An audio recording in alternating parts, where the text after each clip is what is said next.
ॐ ज्ञानतिमिरान्धस्य ज्ञानाञ्जनशलाकया चक्षुरुन्मीलितं येन तस्मै श्रीगुरवे नमः। वाञ्छाकल्पतरुभ्यश्च कृपासिन्धुभ्य एव च पतितानां पावनेभ्यो वैष्णवेभ्यो नमो नमः। जय श्री रूप श्री सनातन भट्ट रघुनाथ श्री जीव गोपाल भट्ट दास रघुनाथ। एचन गोसाई करी चरण वंदन जहाँ है विघ्न नाश अभीष्ट पुराण। श्री कृष्ण चैतन्य प्रभु नित्यानंदा श्री अद्वैत गदाधर श्रीवासादि गौर भक्त वृंदा। हरे कृष्णा कृष्णा कृष्णा हरे हरे, हरे राम राम राम हरे हरे। आज श्री केशव जी गौड़िया मठ से परिक्रमा का पंचम दिवस। आज ही परिक्रमा संपूर्ण हो जाएगी और भक्त लोग रात्रि के समय में अधिवास तिथि का पालन करेंगे और कल फिर श्री गौर पूर्णिमा। आज परिक्रमा मुख्य रूप से जन्मद्वीप और मोदद्रुम द्वीप, मामगाछी भी जिसको कहते हैं साधारण भाषा में, उस स्थान पर परिक्रमा आज जाएगी। वहाँ पर स्थान जो है, एक सारंग मुरारी जी का स्थान और दूसरा श्री वृंदावन दास ठाकुर जी का जन्मस्थली उस रूप में जो प्रसिद्धि है, इन दो स्थानों पर जाएंगे। उसी मोदद्रुम द्वीप के अंतर्गत भगवान श्री रामचंद्र सीता जी के साथ में और लक्ष्मण जी के साथ में वहाँ पर उपस्थित हुए थे।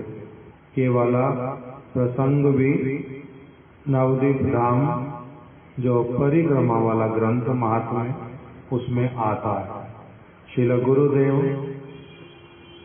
वहाँ उस दिन जो प्रसंगवश एक बात उठाते थे, वो ये उठाते थे कि भगवान श्री रामचंद्र वो विषय जातीय वस्तु और श्री सीता देवी वो आश्रय जातीय वस्तु। जो प्रेम है, प्रेम के विषय हैं भगवान, और प्रेम के जो आश्रय हैं वो होते हैं जीव अथवा शक्ति। वो प्रेम के आश्रय और विषय के बिना प्रेम होता नहीं। प्रेम दो वस्तुओं को आधार करके रहता है, केंद्र करके रहता है। एक वस्तु को, एक व्यक्ति को केंद्र करके प्रेम होता नहीं। तो इसीलिए भगवान रामचंद्र और सीता जी, इसमें प्रेम के जो विषय हैं वो कौन है? रामचंद्र जी। और जो आश्रय हैं वो कौन है? सीता देवी। अभी इसमें इको है, जाता इको कम कर दो। भगवान रामचंद्र जी ने सीता जी का हरण होने पर उनकी परीक्षा ली। ऐसा हम लोगों को जो पढ़ करके अथवा किसी से व्याख्या सुन करके ऐसा पता चलता है कि सीता देवी जिस समय लक्ष्मण रेखा को पार करके रावण जो सन्यासी के वेश में आए, त्रिदंडी के वेश में, उनको जब भिक्षा देने के लिए बाहर आई तो उसी समय वास्तविक रूप में तो क्या हुआ था, जो अग्निदेव उन्होंने जो मूल सीता उनको अपने पास संरक्षित रख लिया, और जो छाया सीता उसी को ही रावण जो है अपने साथ में लेकर के गया, और उन्होंने माना कि मैं सीता को ही लेकर गया।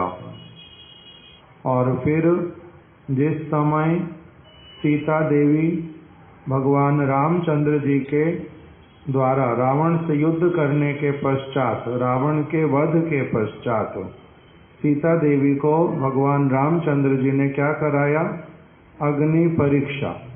अर्थात अग्नि परीक्षा का अर्थ क्या होता है, उनको वो अगर अग्नि में उनको प्रवेश कराएंगे, यदि उनके सतीत्व में कहीं पर कोई भी हानि नहीं हुई है तो अग्नि जो है उनको स्पर्श तक भी करेगी नहीं, कोई उनको कष्ट नहीं पहुंचाएगी। और यदि कहीं कोई असुविधा होएगी तब फिर क्या होगा, तो उससे उनको उनके सतीत्व का परीक्षा हो जाएगा। दूसरा उसमें बतलाया कि जैसे श्री विग्रह, मान लीजिए राधा कृष्ण का विग्रह या फिर गौर नित्यानंद प्रभु का विग्रह, इसको बनवाया, वो बनवाने पर उसका जो अभिषेक इत्यादि वो क्यों करना पड़ता है। भगवान को भी मैला स्पर्श करता है, भगवान में भी जिस प्रकार से बद्ध जीव के शरीर में सुस्ती आ जाती है, क्या भगवान में भी वैसे सुस्ती आ जाती है, जो उनको सुस्ती को दूर कराना है, ना फिर किस उद्देश्य से करते हैं। हमारे महाराज जी बोलते थे कि यद्यपि विग्रह वो प्रकटित हुए भक्त के हृदय में, प्रेमांजन छुरित भक्ति विलोचनेना संता सदैव हृदयेषु विलोकयन्ति, उनके हृदय में प्रकटित हुए, जिस रूप में प्रकटित हुए, जिस रूप में उनसे सेवा ग्रहण करना चाहते, उसी रूप को ये क्या करते हैं, बाहर में किसी कारीगर को बोल करके उसको प्रस्तुत करवाते हैं। केवल जैसे अपने बालक का वस्त्र इत्यादि बनवाना है, इच्छा किसके हृदय में हुआ, माता पिता के। बनवाने के लिए जाएंगे किसके पास में, टेलर के पास में, टेलर बना करके दे देगा, नाप ये दे देंगे, वो वस्त्र बना करके दे देगा। अभी उसने वस्त्र बना करके दिए, वो ऐसे किसी को देता है बना करके, वो पैसे लेता है बनाने के, इसलिए उसका केवल बनाना जो है पैसे के लिए है। वास्तविक रूप में किसने बनवाए, माता पिता ने। उनको पैसे नहीं लेने बालक से, उन्होंने केवल बालक की सुरक्षा के लिए, बालक की सेवा के लिए उन्होंने वस्त्र बनवाए, उसकी प्रसन्नता के लिए। तो इसीलिए वस्त्र बनवाना किसका माना जाता है, किसने बनवाए, माता पिता ने। बनाए किसने, माता पिता ने। केवल बाहरी रूप में दर्जी का नाम आया, क्यों, क्योंकि इनमें ये एक्सपर्टिस नहीं थी। तो इसीलिए वो विग्रह भी उसी प्रकार से हैं भी किसके, जिनके हृदय में प्रकटित हुए। बनाए भी किसने, उन्होंने स्वयं ही बनाए। मिस्त्री केवल मात्र जो है उसने आकार दिया, इनका एक्सपर्टिस नहीं था उसमें, उससे करवा लिया। इसलिए विग्रह का संबंध ऐसे तो पूर्ण रूप में किसके साथ में, जिन्होंने बनवाए, जिनके हृदय में प्रकटित हुए, वही बनाने वाले बनवाने वाले सब कुछ वही। फिर भी क्योंकि किसी व्यक्ति ने बीच में स्पर्श किया, वो मिस्त्री जो है वो प्रेम के द्वारा उसका हृदय भरा हुआ नहीं है, उसके हृदय में प्रेम नहीं है। जैसे डॉक्टर के हृदय में किसी भी व्यक्ति के लिए प्रेम नहीं होता, अपने बालक के लिए होगा केवल, अपने घर के सदस्यों के लिए होगा, किंतु दूसरों के लिए थोड़ा ना होता है। तो उसी प्रकार से इनके हृदय में प्रेम नहीं था, फिर भी उन्होंने स्पर्श किया, उन्होंने उसको बनाया, ठीक किया, अथवा अंग राग किया, कुछ भी किया, तब उस दूसरे का स्पर्श हो गया। इस भावना से केवल मात्र क्या करते हैं, अभिषेक इत्यादि करते, उसको साफ करते। एक ये वाला विचार दिया। जो नित्य प्रति हम अर्चन इत्यादि करते, उसका उद्देश्य और भी एक है विशेष, किंतु साधारण रूप में ये वाला एक विचार बतलाया। तो अभी उसको पवित्र करते हैं कैसे, फिर विग्रह को यही अभिषेक इत्यादि करवा करके। उसी प्रकार से सीता जी को यद्यपि कोई भी स्पर्श ही नहीं कर सकता, तब भी जो छाया सीता को लेकर के गए अपने साथ में, लोगों के मन में आता जे रावण ने उनको स्पर्श किया, वो लंका में रही, इसीलिए राम जी ने क्या किया, उन लोगों के चित्त की संतुष्टि के उद्देश्य से केवल क्या करा लिया, अग्नि परीक्षा। उसी के अंतर्गत क्या हुआ, अग्निदेव ने जिन वास्तविक सीता को अपने अंक में रखा था पहले, उसको उन्होंने प्रकटित कर दिया, और छाया सीता जो थी वो उन्हीं में ही समा गई, और इस प्रकार से अग्नि परीक्षा हो गया। अब बाहर में दिखने वाली बात एक, अंदर वाली बात एक, इसको समझता है कौन, इसको कौन समझता है, जो भगवान रामचंद्र हैं, सीता देवी हैं, वो इस बात को भली प्रकार से समझ लेते हैं। और साधारण जो व्यक्ति जो अपने दृष्टिकोण अनुरूप समझता है, वो इसके द्वारा क्या होता है, भगवान में, राम जी में दोषारोपण इत्यादि करता है कि उन्होंने अग्नि परीक्षा करवाया, इसमें सीता जी का क्या दोष था, उनको अग्नि परीक्षा क्यों करवाया, क्या ये उचित हुआ।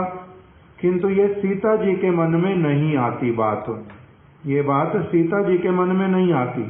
गुरुदेव इसी बात को बोल करके बतलाते थे, जो आश्रय जातीय वस्तु और जो विषय जातीय वस्तु, उनके बीच में जो समस्त क्रिया, जो स्नेह, जो व्यवहार, जो आदान प्रदान, जो शासन लालन, जो सारा कुछ होता है, वो उसको कौन समझता है, विषय और आश्रय वो भली प्रकार से स्वयं ही समझते हैं। दूसरा कोई व्यक्ति जो कि ठीक से समझ पाएगा वो केवल होगा जो उन दोनों को भली प्रकार से जानता है, और जो उनको दोनों को भली प्रकार से नहीं जानता, उसका क्या होता है, वो भूल समझता है। सीता जी का प्रेम भगवान रामचंद्र के प्रति प्रत्येक अवस्था में वर्धित ही होता है। यही क्या है, आश्रय जातीय जो व्यक्ति, उसका लक्षण है। जो विषय जातीय वस्तु, वो जिस किसी प्रकार की अवस्था में क्यों ना रखें, जिस किसी प्रकार का व्यवहार क्यों ना करें, उनके प्रति जो प्रेम है वो उत्तरोत्तर वर्धित ही होता है, कदापि कम नहीं होता। यही क्या है, शुद्ध प्रेम का वास्तविक लक्षण है। इस बात को हमारे गुरुदेव पुनः पुनः इस प्रसंग में स्थापित करते थे। जो सद शिष्य होगा, सदगुरु यदि हैं, दोनों ही यदि वास्तविक रूप में सद हैं, सदगुरु और सद शिष्य, उनके जो परस्पर का जो आदान प्रदान व्यवहार, जो गुरु मतलब हो गए अब यहाँ पर विषय जातीय, शिष्य हो गए आश्रय जातीय। गुरु के द्वारा स्नेह प्राप्त करके, गुरु के द्वारा शासन प्राप्त करके, किसी भी अवस्था में सद शिष्य का सदगुरु के प्रति जो मन के भीतर में उनके साथ में जो संबंध वो दिन प्रतिदिन प्रत्येक अवस्था में वो वर्धित ही होता है, उसमें कभी भी शिथिलता अथवा कमी नहीं आती। ये लक्षण बतलाते थे गुरुदेव। सदगुरु सद शिष्य के साथ में इस प्रकार का सारा उनका परस्पर में संबंध रहता है। और यहीं पर ही बतलाते थे फिर जो प्रेम है वो कैसे वाला है। प्रेम का स्वभाव ही यही है कि वो प्रत्येक अवस्था में नव नवायमान रूप में वर्धित ही होता है, कदापि उसमें शिथिलता और जो ह्रास है, कमी है, वो नहीं आती, उसमें नहीं होता। इससे सीता जी का जो प्रेम वो भगवान रामचंद्र के प्रति प्रत्येक अवस्था में ही वर्धित ही होता है। भले ही वो उनका परीक्षा करवाएं, अग्नि परीक्षा बाहर में दिखलाई देता अथवा उनका कुछ भी और संबंध। इसी स्थान पर गुरुदेव बोलते थे कि प्रेम जो है वो कैसे वाला है। प्रेम की जो गति है वो कैसी होती है, सीधी होती नहीं।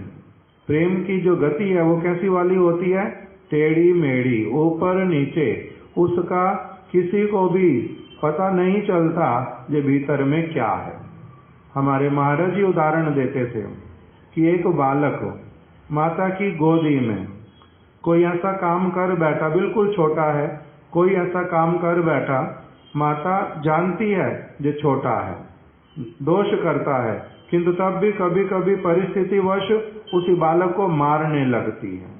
जब बालक को मार पड़ती है तब उस समय कोई दूसरा व्यक्ति एक थप्पड़ खा लिया, दूसरा थप्पड़ खा लिया, रो रहा है बहुत जोर से, और उसी समय किसी दूसरे व्यक्ति ने कहा तुम्हारे को माँ तो मार रही है, मेरी गोदी में आ जा, मेरे पास आ जा। लेने के लिए जाते हैं तो वो जाता नहीं, मार खाता वहीं पर ही फिर क्या करता है, माँ की गोदी में ही और चिपट जाता है, अलग नहीं हटता।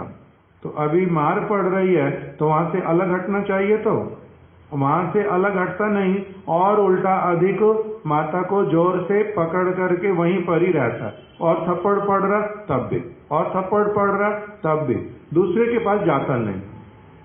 तो महाराज जी बोलते थे ये छोटे बच्चे के स्वभाव में भी देखा जाता, जो जहां पर शरणागत, जहां पर उसको दुग्ध प्राप्त होता, जहां पर सुरक्षा अपनी अनुभव होती है, वहां पर थप्पड़ खा करके भी वहां से अलग नहीं हटता, वहीं पर ही अधिक चिपकता है।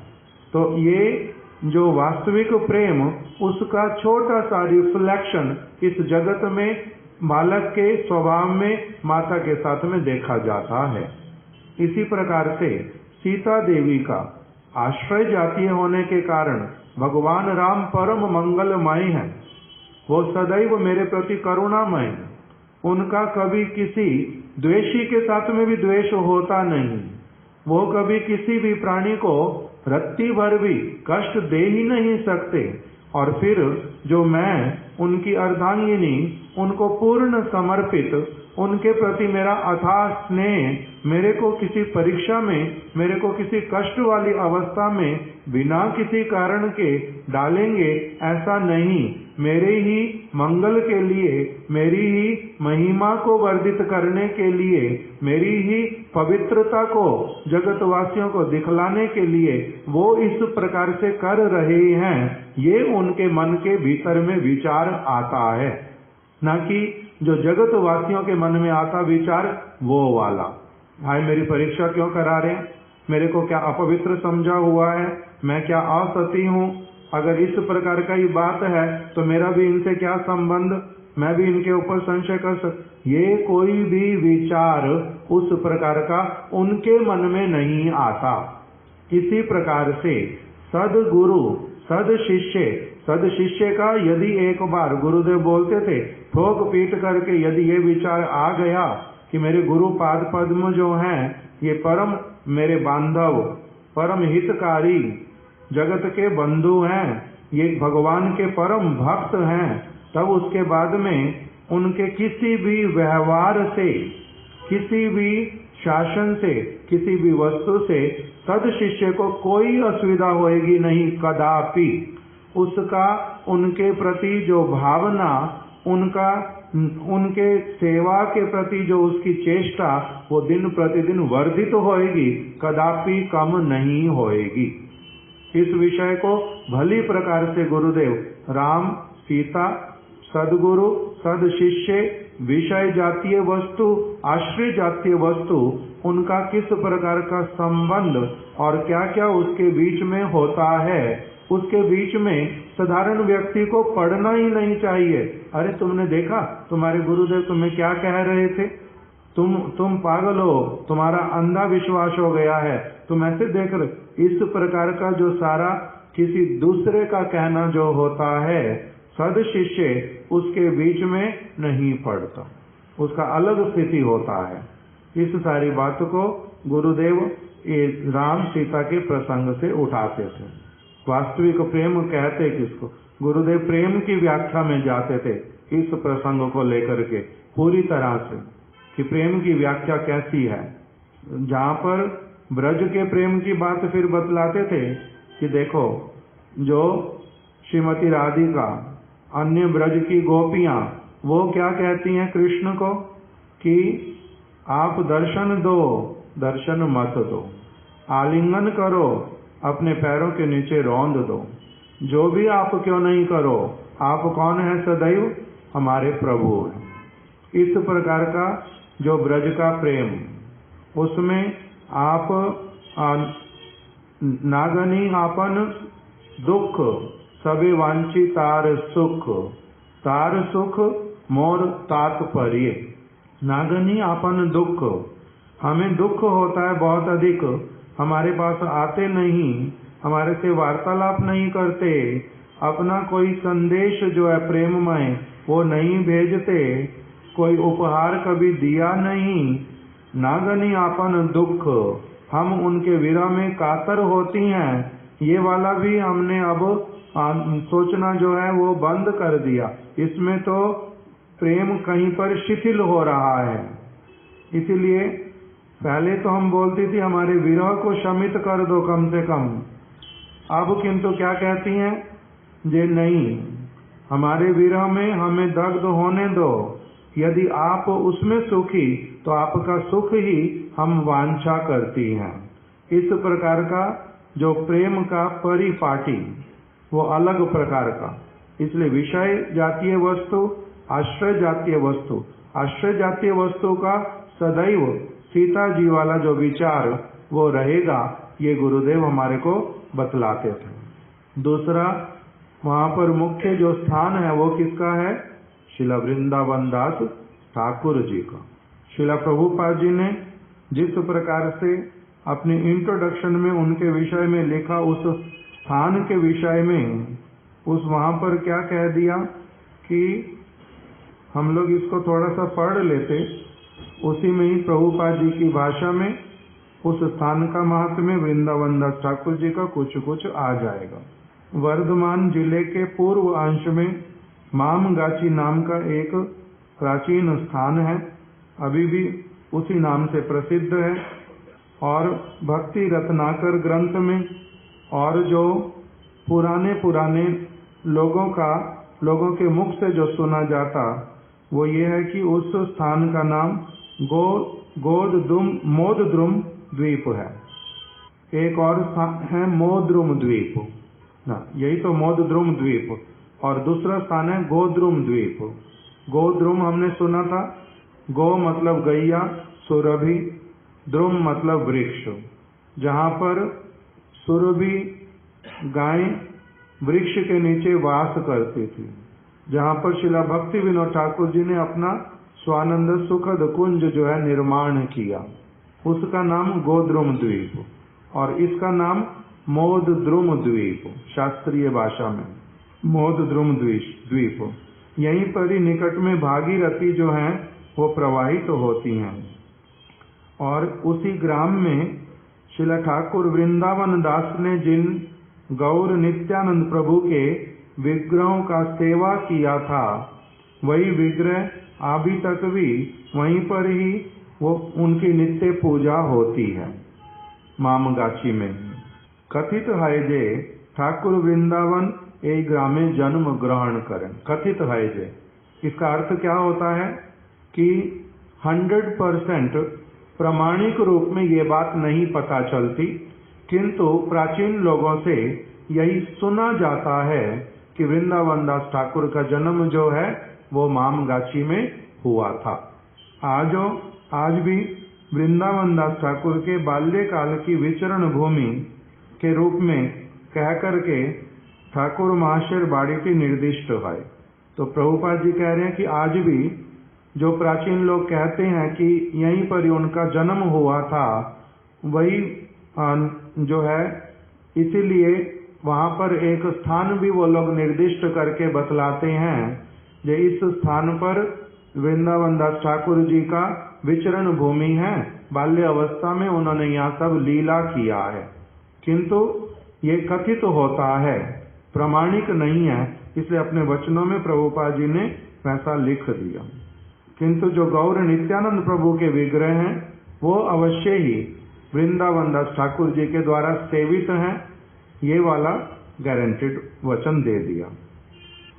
दूसरी बात फिर बोल रहे हैं, श्रीवासेर गृहिणी मालिनी देवीर मामगाछी ग्रामे पित्रालय छिलो। अब वो किसकी बात अब करनी है मामगाछी में? शिला वृंदावन दास ठाकुर की। वृंदावन दास ठाकुर जी की माता का नाम है श्री नारायणी देवी।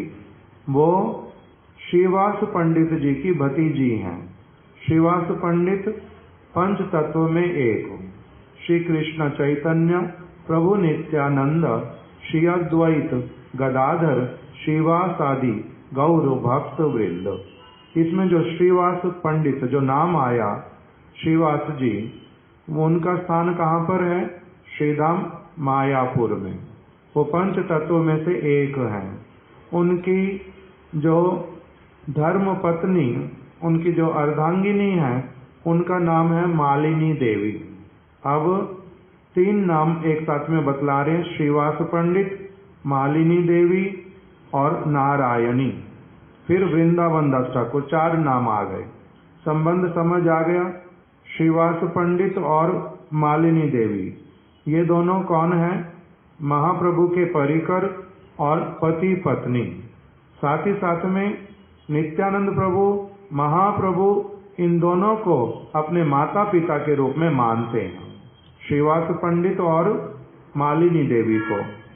दूसरी तरफ से आ गया, अब श्रीवास पंडित जो हैं वो 4 भाई थे। उन 4 भाइयों में से श्रीवास पंडित का नाम ही मुख्य रूप में आता। क्यों? क्योंकि वो सबसे बड़े हैं, इसीलिए उनके घर को भी क्या नाम दे दिया? श्रीवास अंगन। यद्यपि 4 भाई रहते थे, 4 की पत्नियां भी वहीं पर रहती थी, और उनका वहां पर घर पर जो नरसिंह भगवान, उनका आराधना भी होता था। तो उस घर का नाम ही पड़ गया श्रीवास जी का घर, और आंगन का नाम श्रीवास आंगन। अब श्रीवास पंडित जी के 3 भाइयों में से किसी एक भाई की पुत्री है कौन? श्री नारायणी देवी। जब वो बहुत छोटी थी, उसी समय उनको महाप्रभु का उच्छिष्ट भोजन जो है वो प्राप्त हुआ था, और वही भोजन प्राप्त करके, उच्छिष्ट महाप्रभु का प्राप्त करके, नारायणी देवी प्रेम से एकदम से भर उठी थी। कृष्ण कृष्ण कह करके विलाप करने लगी थी, और सब समय भक्तिमय क्रियाओं में ही निमग्न रहती थी नारायणी देवी। इसलिए उनको नाम दिया कि श्री चैतन्य महाप्रभु की उच्छिष्ट भोजन करने वाली नारायणी देवी। उनका बड़ा सौभाग्य उत्पन्न हुआ था, और उन्हीं के गर्भ से फिर जन्म किसका हुआ? श्री वृंदावन दास ठाकुर जी का। इसलिए इस विषय में प्रभुपाद जी थोड़ा सा बतला रहे हैं कि श्रीवासेर गृहिणी मालिनी देवीर मामगाछी ग्रामे पित्राल्य छिलो। मामगाछी का एक तो हो गया वृंदावन दास ठाकुर से संबंध, दूसरा संबंध प्रभुपाद जी बतला रहे हैं कि वहीं पर ही मालिनी देवी, उनका वो भी, उनका जन्म स्थान भी वहीं पर ही है। उनका पित्रालय, उनके पिताजी का घर भी मामगाछी में था। और श्री नवद्वीप नगरेर श्री गौरांग देवेर प्रिय भक्त श्रीवास पंडितेर भ्रातृपुत्री श्री नारायणी देवीर मामगाछी ग्रामे विवाह है। और नारायणी देवी जब बड़ी हो गई तब उनका विवाह भी जो है वो कहाँ पर हुआ? मामगाछी में। मालिनी देवी मामगाछी ग्राम से जन्म स्थान मामगाछी, विवाह होकर के कहाँ पर आ गई? श्रीधाम मायापुर में। और नारायणी देवी का जन्म स्थान कहाँ पर है? मायापुर में। उनका विवाह कहाँ पर हो गया? मामगाछी में। इस प्रकार से बतलाए। मालिनी शेष वयसे स्वीय पित्रालय आसिया वास करें। और जब मालिनी देवी उनका इस जगत से जब उन्होंने अपनी अप्रकट लीला की, उससे पहले मालिनी देवी भी कहाँ पर आ गई? मामगाछी में ही आ गई थी। अर्थात उनका मामगाछी में अप्रकट स्थली भी है। मालिनी देवी का आविर्भाव भी मामगाछी में, उनका तिरोभाव भी मामगाछी में। ए वंशेर कहारो सहित नारायणी देवीर विवाह है। ए वंशेर मतलब जो मालिनी देवी के पिता के घर पर उनके भाइयों के पुत्र के साथ में अथवा उन्हीं के चाचा के पुत्र के साथ में किसी के साथ में श्री नारायणी देवी का विवाह हुआ था। श्री नारायणीर गर्भे श्री वृंदावन दास जन्म ग्रहण करें। शिशुकाली ठाकुरेर पितृवियोग होइयाए। इनके पिताजी का श्री वृंदावन दास ठाकुर जी का जन्म हुआ। वृंदावन दास ठाकुर की आयु अभी कम थी, उसी समय ही उनके पिताजी का जो है वो क्या हो गया? इनका वृंदावन दास ठाकुर का पितृवियोग हो गया, अर्थात इनके पिता ने शरीर त्याग दिया इनकी छोटी अवस्था में। और पिता ठाकुर महाशय श्री भगवान चैतन्य चंद्रेर सेवा निरत होइवार पूर्व ही देह त्याग कराए। अभी इनके पिताजी जो हैं वो श्री चैतन्य महाप्रभु के प्रति, महाप्रभु के सेवा में वो अभी नियुक्त नहीं हुए थे। उससे पहले ही उनका इस जगत से जाना हो गया। महाप्रभु के सेवा में नहीं लगे। जैसे श्रीवास पंडित महाप्रभु की सेवा में सब समय नियुक्त रहते थे, मालिनी देवी नियुक्त रहती थी, श्रीवास पंडित के भाई सारे नियुक्त रहते थे महाप्रभु की सेवा में। नारायणी देवी वो भी सब समय महाप्रभु की सेवा में ही निरत रहती थी। कैसे? महाप्रभु के मन के अनुरूप, महाप्रभु के जो उपदेशानुरूप, शिक्षा अनुरूप ये लोग सारे अपना जीवन यापन करते थे। किंतु वृंदावन दास ठाकुर के पिताजी का अभी उस प्रकार का नहीं हुआ। महाप्रभु के विचारों को लेकर के उनका जीवन यापन नहीं प्रारंभ हुआ था, उससे पहले ही इस जगत से वो चले गए। तिन्हीं सर्वतो भावे हरि पाद पद्म आश्रय ना कराए। उन्होंने नारायणी देवी की भांति अथवा श्रीवास पंडित की भांति महाप्रभु के मत अनुरूप भगवान श्री हरि के चरण कमलों का आश्रय नहीं लिया था, इसीलिए ना कराए। पितृवंशर परिचय श्री वृंदावन दास ठाकुर परिचय है नहीं। इस वृंदावन दास ठाकुर का परिचय जो है वो उनके पिता वाले वंश से नहीं दिया जाता। उन्होंने अपने लिए स्वयं जहाँ पर वर्णन किया, उन्होंने केवल इतना ही बतलाया कि महाप्रभु की उच्छिष्ट भोजी जो नारायणी देवी मेरा उनके गर्भ से ही जन्म हुआ। अर्थात उन्होंने अपने मातृवंश का, मातृ का नाम तो बतलाया, माता का नाम भी बतलाया, माता के वंश के विषय में भी बतलाया, महाप्रभु के कैसे कृपा पात्र थे वो, ये सारा कुछ भी बतलाया। किंतु अपने पितृवंश का उन्होंने कुछ भी वर्णन नहीं किया। इसीलिए श्रीला प्रभुपाद जी ने ये बात बतलाई कि उनके पिताजी चैतन्य महाप्रभु के मत अनुरूप श्री हरि पाद पद्मों की शरण लेने से पहले ही इस जगत से प्रयाण कर गए थे। इसीलिए वृंदावन दास ठाकुर ने अपने पितृवंश का कोई भी वर्णन नहीं किया। इस बात को बतला करके भी हमारे गुरुदेव हम लोगों को क्या बोलते थे कि इसीलिए ब्रह्मचारी का जो परिचय वो किसके साथ में होता है? गुरु के साथ में। जब एक व्यक्ति गुरु पाद पद्म की शरण लेता है तो उसका परिचय जो है गुरु से होता है, साधारण वंश परंपरा से नहीं होता। जहाँ पर माता पिता शुद्ध रूप में महाप्रभु का चरण आश्रय करके, गुरु पाद पद्म का चरण आश्रय करके जीवन यापन करते हैं, वहाँ पर वो पितृ संबंध, मातृ संबंध अथवा गुरु संबंध वो एक ही हो जाता। जैसे शिला प्रभुपाद जी की जीवनी में देखें, अगर जीव गोस्वामी जी की जीवनी में देखें तो उनका क्या है? जीव गोस्वामी जी का पारमार्थिक परिचय रूप गोस्वामी, सनातन गोस्वामी, रूप गोस्वामी जी उनके गुरुपाद पद्म हैं, सनातन गोस्वामी जी उनके परम गुरुदेव हुए, और उस तरह से उनके पिता भी जो हैं वो उनके भाई हुए। ये जो सारा संबंध उनका पारमार्थिक भी और जगत के अनुसार भी एक ही हो पड़ता है, इसलिए उसमें कोई असुविधा होती नहीं। किंतु तब भी हमारे गुरुदेव क्या कहते थे? एक समय ब्रजमंडल परिक्रमा हो रही है और टेर कदम्ब में गुरुदेव पहुंचे। वहीं पर उस समय उनके सारे गुरु भाई लोग, बहुत सारे गुरु भाई लोग आते थे। देवानंद गौड़िया मठ के हम लोग साथ में थे जिस समय। गुरुदेव ने अपने एक गुरु भाई को कथा करने के लिए कहा।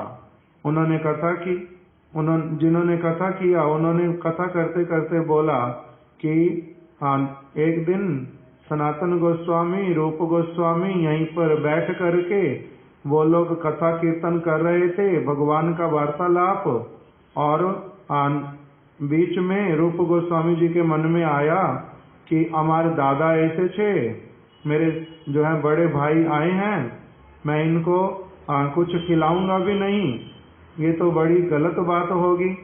तो जैसे उन्होंने ये शब्द बोला बड़ा भाई, दादा, गुरुदेव ने साथ साथ में रोका, जे नहीं, रूप गोस्वामी सनातन गोस्वामी जी के संबंध में ये बात नहीं बोलना, ये वाले शब्द लौकिक जगत के शब्द लगते हैं।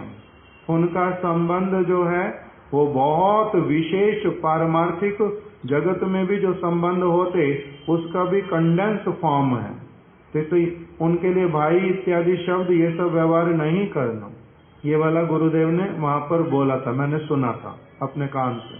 तो इसलिए यद्यपि वहां पर संबंध भाई वाला भी है, किंतु मुख्य रूप से कौन से वाला हो गया? जो पारमार्थिक, जो रूप गोस्वामी जी के गुरु भ्राता गुरुदेव, उस रूप में शिला प्रभुपाद जी का भक्ति विनोद ठाकुर जी के साथ में संबंध यद्यपि पिता और पुत्र वाला, किंतु प्रभुपाद जी के विषय में पुनः पुनः आता। प्रभुपाद जी स्वयं भी बोल रहे, जैसा हमारा कभी भी जीवन में दिन आया नहीं मेरे, ये मेरी उनके प्रति माटिया बुद्धि हुई हो।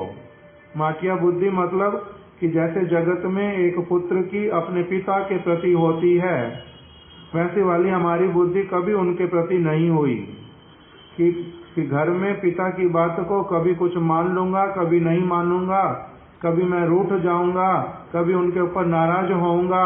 ये वाला सारा हमारे जीवन में कभी नहीं हुआ उनके प्रति।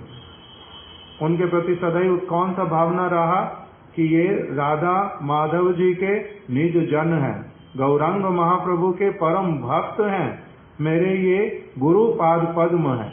इस प्रकार का चित्त वृत्ति हमारा सब समय रहा।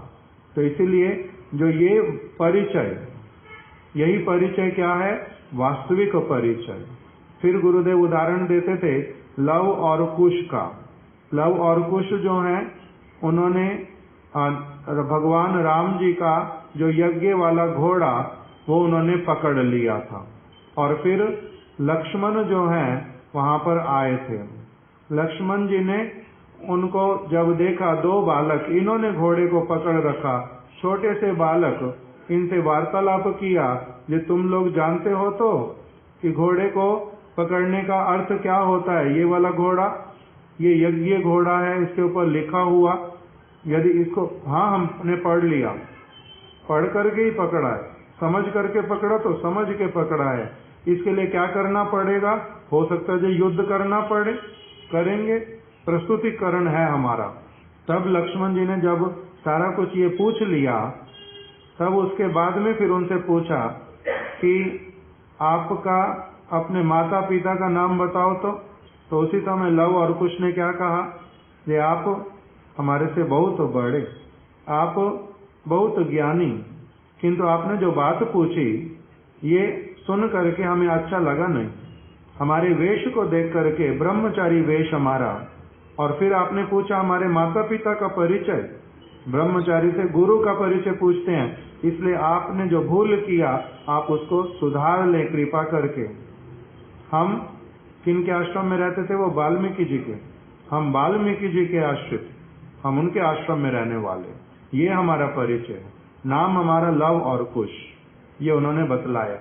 तो गुरुदेव कहते थे यहाँ पर ये परिचय जो आपका, जब आपने गुरु पाद पद्म को का आश्रय ग्रहण किया तब आपका परिचय जो है उसी से होगा। दूसरा वाला परिचय जो है वो केवल क्या रह गया? शरीर वाला परिचय रह गया। वो अधिक कुछ उसका गुरुत्व होता नहीं।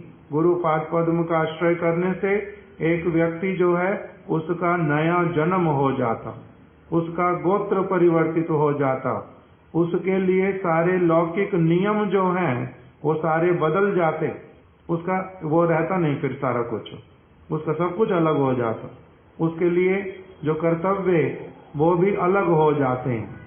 इस प्रकार का परिचय। तो इसलिए वृंदावन दास ठाकुर जी ने जो परिचय दिया, माँ कह करके भी, जिन उनके गर्भ से मैं आया, ये वाला बात किस लिए दिया? क्योंकि गौरांग महाप्रभु की कृपा पात्री, हरि के चरणों में परम अनुराग था उनका, इसलिए वो माता वाला परिचय मतलब कि दिया किस भावना से? मेरा ऐसा परम सौभाग्य था कि जन्म से ही मेरे को ऐसे वाला गर्भ, ऐसे वाली माता मिली जिसके द्वारा क्या हुआ, सब समय वो मेरी वास्तविक पारमार्थिक गुरु के रूप में प्राप्त हुई। इस प्रकार का, इसलिए माता से परिचय दिया, पिता से परिचय दिया नहीं। गर्भ में जो खाने के लिए मिला वो भी क्या? प्रसाद। जो सारा मेरा गठन पूरा का पूरा वो गौरांग महाप्रभु के सब प्रकार के विचारों के अनुरूप, उस प्रकार का बतलाने के लिए उन्होंने अपनी माता वाला परिचय दिया, पिता वाला नहीं। और वो भी फिर माटिया बुद्धि से नहीं। जैसे प्रभुपाद जी ने भक्ति विनोद ठाकुर जी को देखा, इन्होंने भी उस प्रकार से सब समय उनको कैसा देखा? गौरांग महाप्रभु के परम भक्त, उस रूप में उनका दर्शन किया। आजो श्रीवास पत्नी मालिनीर भीटा स्थित, श्री वृंदावन प्रतिष्ठित। अब प्रभुपाद जी ने फिर से कन्फर्म किया यहाँ पर कि जो स्थान जहाँ पर गौर नित्यानंद प्रभु हैं, ये 100% कन्फर्मेशन है कि वो स्थान श्रीवास पंडित जी की जो पत्नी मालिनी देवी, वो उनका जन्म भूमि है। श्रीवास पंडित क्या कहेंगे? आज श्रीवास पत्नी मालिनीर भिट्टा स्थित, श्री वृंदावन दास प्रतिष्ठित श्री गौर नित्यानंद श्री विग्रह स्थानांतरित होइया यथा विधि सेवित होइले हो, सेवा की तादृश समृद्धि संपन्न हो उज्ज्वल नहीं। अर्थात श्री गौर नित्यानंद प्रभु के विग्रह जो हैं वो पहले से ही वहां पर नहीं थे, पहले वहां पर केवल इतना था कि ये मालिनी देवी की जन्म भूमि है। बाद में फिर स्थानांतरित दूसरे स्थान से, जहां पर भी वृंदावन दास ठाकुर ने उनको स्थापित किया था पहले, वहां से उनको यहाँ पर लाया गया। मामगाछी में प्रतिष्ठित वृंदावन दास ठाकुर जी के हैं विग्रह, उनके द्वारा ही सेवित हैं, किंतु बाद में पहले कहीं और सेवित होते थे, बाद में कहाँ पर आ गए? मामगाछी में।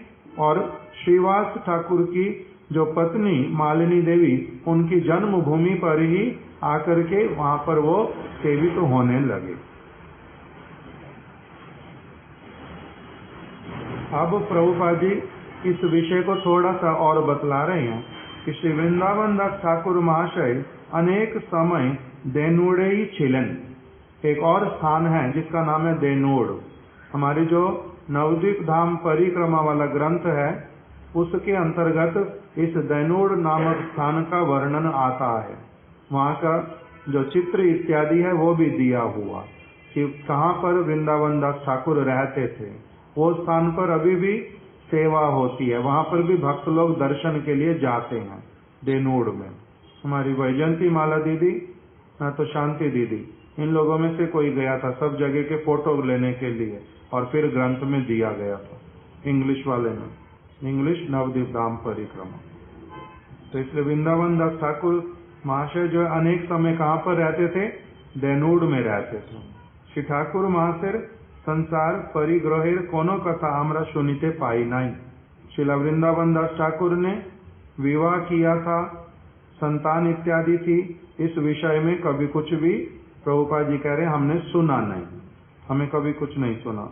इन्हीं चारिटी शिष्यर मध्य श्री राम हरि नामक एक उत्तर राड़ीय कायस्थ कुलोद्भुत व्यक्ति के स्वीय देनुड़ स्थित संपत्ति समूह उत्तराधिकारी कोरिया जान।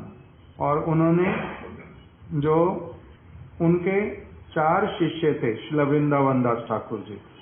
वृंदावन दास ठाकुर स्वयं मंत्र दीक्षित किसके हैं, किन्होंने इनको मंत्र दीक्षा प्रदान की थी, नहीं पता।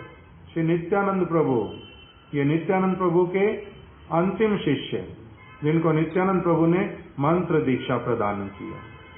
वृंदावन दास ठाकुर श्री नित्यानंद प्रभु के मंत्र शिष्य।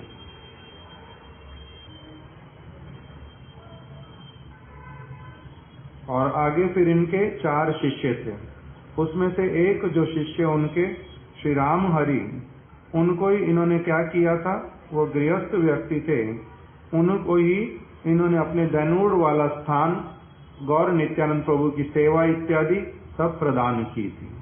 बाद में फिर इसीलिए गौर नित्यानंद जो है देनुड़ से कहां पर आए, मामगाछी में। आज यहीं तक ही रख देते। आगे वृंदावन दास ठाकुर जी की जीवनी का लिखा हुआ है, किंतु हम लोग अब इसको और आगे नहीं पढ़ करके यहीं पर ही रख देते। वहीं पर ही दूसरा स्थान क्या है, एक तो हो गया मामगाछी। अब मामगाछी के अंतर्गत प्रभुपाद जी के विचार अनुसार क्या हुआ है, मामगाछी जो स्थान है वो हो गया श्रीवास ठाकुर जी की जो पत्नी मालिनी देवी, वो उनका जन्म भूमि, वहीं पर ही उन्होंने अपनी अप्रकट लीला भी किया था। दूसरा हो गया जो वहां पर नारायणी देवी का विवाह हुआ था, उनके जो मालिनी देवी उनके ही पिताजी के परिवार में कहीं पर उनका विवाह हुआ था। वृंदावन दास ठाकुर देनुड़ में रहते थे अधिक समय, और वहीं पर ही गौर नित्यानंद के विग्रहों की सेवा करते थे। बाद में उनके द्वारा सेवित जो विग्रह वो कहाँ पर आ गए थे, मामगाछी में आ गए थे। तो इसीलिए मामगाछी में जाने पर ही क्या होता है, वृंदावन दास ठाकुर जी का गौर नित्यानंद जी के संबंध से वो सब स्मरण होता है। कोई कोई कहते हैं कि वहीं पर ही वृंदावन दास ठाकुर जी का भी जन्म हुआ था, किंतु प्रभुपाद जी की भाषा अनुरूप प्रमाणिक रूप में नहीं पता चलता जो उनका जन्म वहां पर हुआ था। दूसरा हम लोगों ने श्रवण किया कि वही स्थान जो है वहां पर राम भगवान सीता जी के साथ में और लक्ष्मण जी के साथ में वहां पर भी आए थे, उनका भी वो पदांक भूमि है। और वहीं पर ही भगवान रामचंद्र जी ने अपने गौरांग जो रूप उसका भी दर्शन सीता जी को कराया था। उन्होंने पूछा था ये प्रभु ये कौन सी लीला है, तब राम जी ने सब बतलाया था कि ये जो है कलयुग में, धन्य कली में, ये श्री चैतन्य महाप्रभु के रूप में निताई के रूप में, क्या निमाई के रूप में मैं वहां पर प्रकटित होऊंगा, इस प्रकार से लीला करूंगा और तुम भी मेरे साथ में आओगी।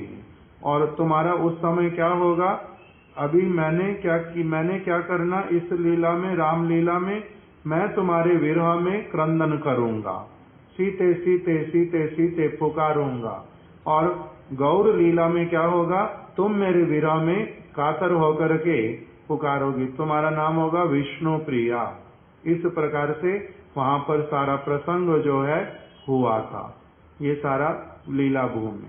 दूसरा स्थान जो है मामगाछी में वो कौन सा है, श्री सारंग ठाकुर बोलते हैं। श्री सारंग ठाकुर और उनके शिष्य का नाम श्री सारंग मुरारी। सारंग ठाकुर श्री चैतन्य महाप्रभु के परिकर, वहीं पर ही नवद्वीप में वास करते थे। बड़े भजनशील, किंतु किसी को शिष्य नहीं बनाएंगे, ऐसे वाला व्रत लिया हुआ जो मैं कोई शिष्य धारण नहीं कर पाऊंगा। किंतु महाप्रभु के कहने पर महाप्रभु ने कहा कि आप अवश्य ही शिष्य स्वीकार करो। इन्होंने कहा कि ना, मैं शिष्य स्वीकार करूंगा नहीं। जब महाप्रभु ने पुनः पुनः कहा, तब इन्होंने क्या किया कि ठीक है, कल प्रातः काल जिसको सबसे पहले देखूंगा उसी को ही मैं क्या कर दूंगा, अपना शिष्य बनाऊंगा। उसी को ही शिष्य बनाऊं, सबसे पहले जिसको देखूंगा। भागीरथी में स्नान करने गए, एक मरा हुआ जो व्यक्ति जल में बहता बहता आ रहा, उसी को सबसे पहले देखा और उसी को ही क्या कर दिया, शिष्य बना लिया। उसको जैसे ही मन में विचार किया कि इसी को ही शिष्य बना लेना, मैंने तो बोला था जो सबसे पहले दिखाई देगा उसी को शिष्य बनाऊंगा। जैसे ही मन में विचार किया, वो शव जो है वो उठ करके बैठ गया। इन्होंने मंत्र दिया, सामने आ जाएगा ऐसे वाला कोई तो क्या करोगे, पूजा माता करी भाग जाएंगे। उन्होंने उसी को शिष्य बनाया। तो इनका नाम था, अपना जो नाम था गुरु का, उनका नाम था सारंग ठाकुर। और फिर जिनको शिष्य बना लिया उनका नाम क्या पड़ गया, सारंग मुरारी। सारंग मुरारी।